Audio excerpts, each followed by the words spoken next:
আমাদের ভালো লাগাতে সকলকে অনেক অনেক অনেক স্বাগত জানিয়ে আমার আজকের গল্প আরম্ভ করছি।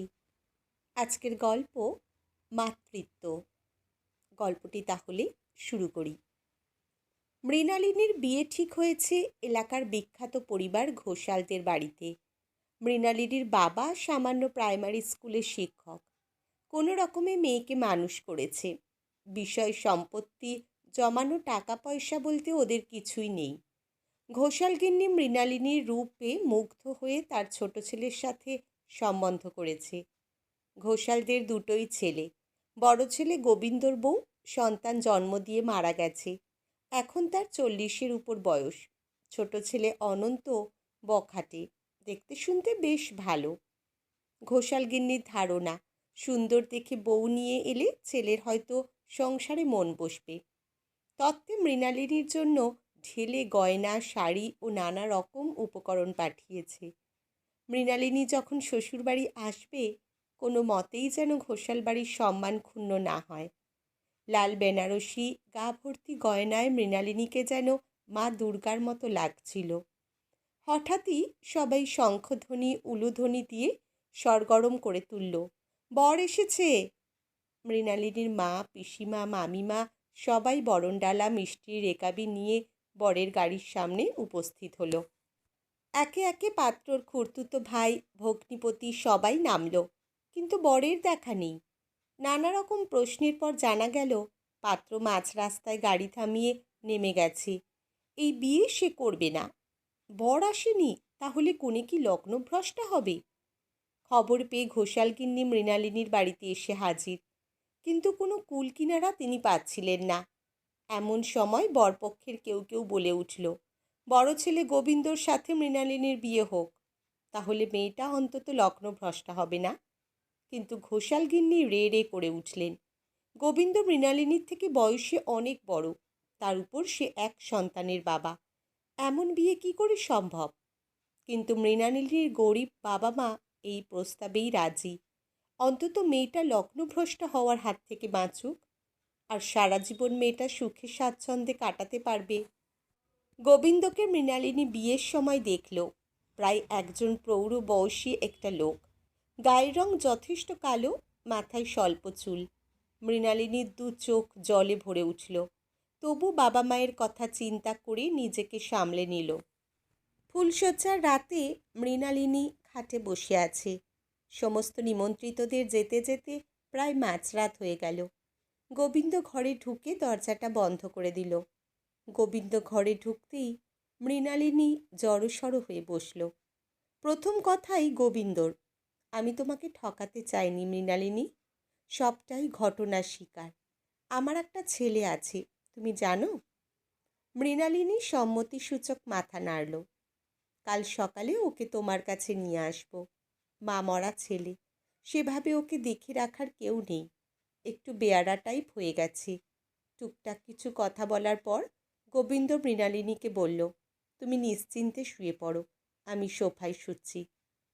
সারা রাত মৃণালিনী ও দু চোখের পাতা এক করতে পারেনি। গোবিন্দরও একই অবস্থা। পরের দিন সকালে গোবিন্দ তার ছেলে কুশকে ডেকে নিয়ে এলো মৃণালিনীর কাছে। কুশ, মাকে প্রণাম করো। না, এ আমার মা নয়, আমি প্রণাম করব না। মৃণালিনী বলল, প্রণাম করতে হবে না, তুমি বসো। মৃণালিনী তত্ত্বের ট্রে থেকে একটা বড় ক্যাডবেরি কুশের হাতে তুলে দিল। কোন ক্লাসে পড়ো? ক্লাস 6। কুশ দুমদাম শব্দ করে ঘর থেকে বেরিয়ে গেল।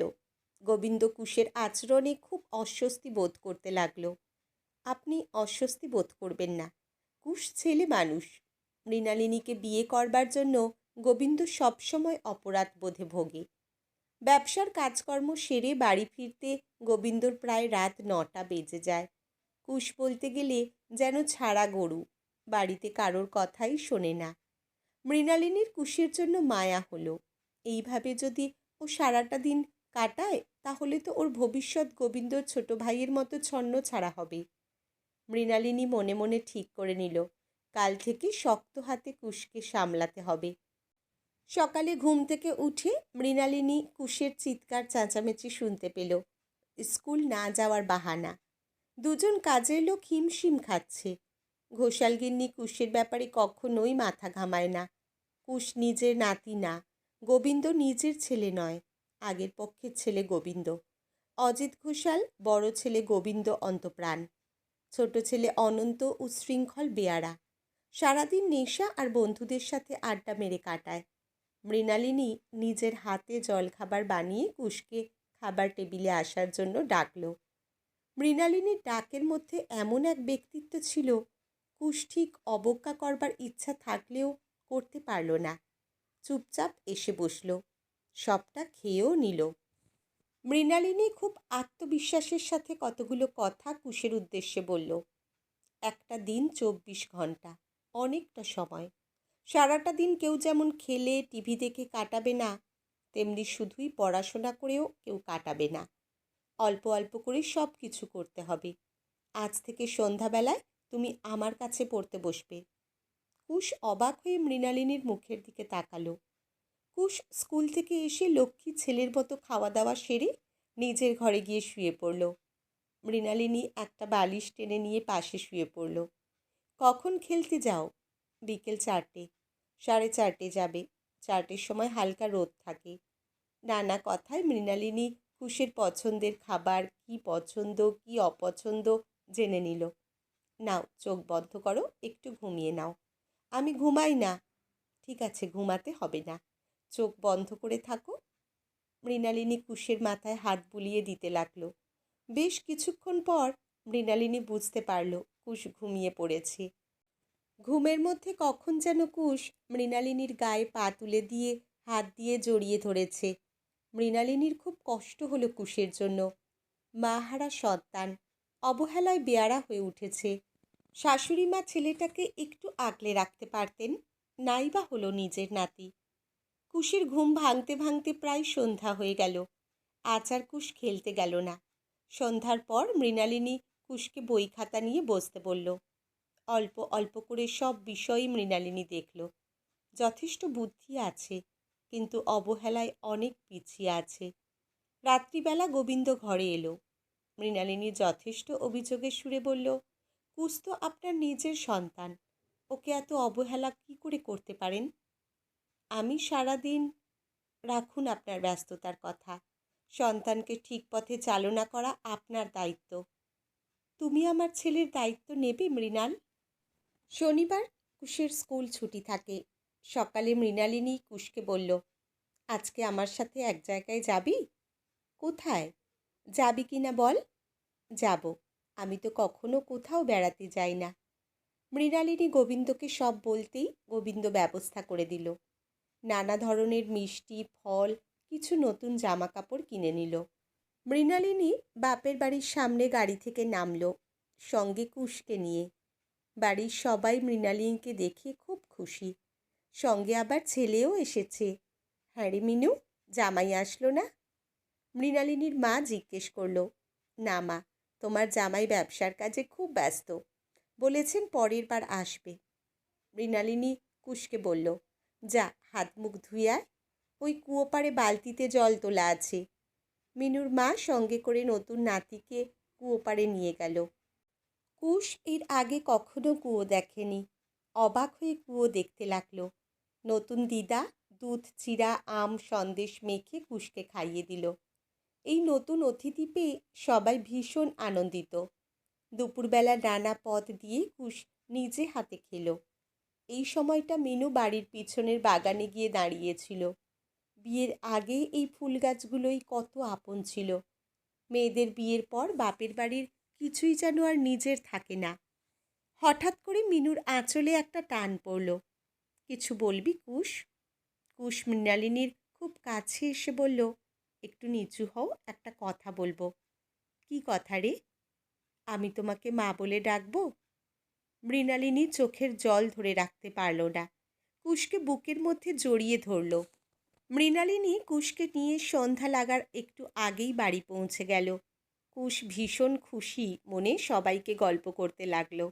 নতুন দিদা, নতুন দাদু, কুয়োতলা, মা ভাত মাখিয়ে খাইয়ে দিয়েছে, সব নিয়ে কুশ বেজায় খুশি। রাত্রিবেলা মৃণালিনী কুশকে নিয়ে খাটে শুয়েছে। গোবিন্দ রোজকার মতো সোফায়। কুশের হাতটা মায়ের গায়ে লাগাতে কুশ বলে উঠল, মা, তোমার তো জ্বর হয়েছে। ও কিছু না রে, একটু গা হাত পায়ে ব্যথা হয়েছে।